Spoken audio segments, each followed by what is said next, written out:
Hi friends, ఇప్పుడు వచ్చేసి ఎమర్జెన్సీగా బండి మీద పోయేటప్పుడు మీకు ఏమవుతుంది అని అంటే, ఎమర్జెన్సీగా మీరు ఎక్కడికన్నా పోయినప్పుడు కానీ, ఏదైనా ఎమర్జెన్సీగా ప్రాబ్లం వచ్చినప్పుడు కానీ మీరు ఏం చేస్తారంటే స్పీడ్ కొడతారనమాట. ఒక 80 స్పీడ్లో కొట్టినప్పుడు ఏమవుతుంది అని అంటే, బ్రేక్ కట్టలు, ఇవి గుంతలు ఇవేవి చూసుకోరు అనమాట. రప్ప దుంకేస్తారు. రప్ప ఇట్లా దుంకినప్పుడు ఏమవుతుంది అంటే, యాక్షన్ ఇట్లా బ్రేక్ కట్టల మీద దుంకినప్పుడు ఏమవుతుంది అంటే, ఇట్లా షాక్ అబ్జర్ల మీద పడుతుంది.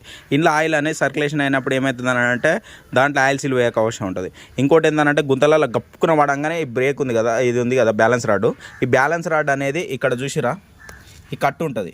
ఈ కట్టు కాడ ఇక్కడ ఇరిగిపోయే అవకాశం ఉంటుంది. ఆల్మోస్ట్ 99% ఉంటుంది అవకాశం.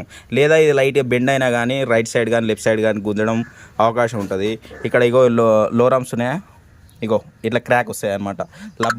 ఇట్లా లబ్బర్స్ క్రాక్ వచ్చినప్పుడు కూడా గుంతలలో పడ్డప్పుడు ఇవన్నీ ఆల్మోస్ట్ వస్తాయి అనమాట. ఇట్లా క్యాల్బర్ పిన్స్ వస్తాయి.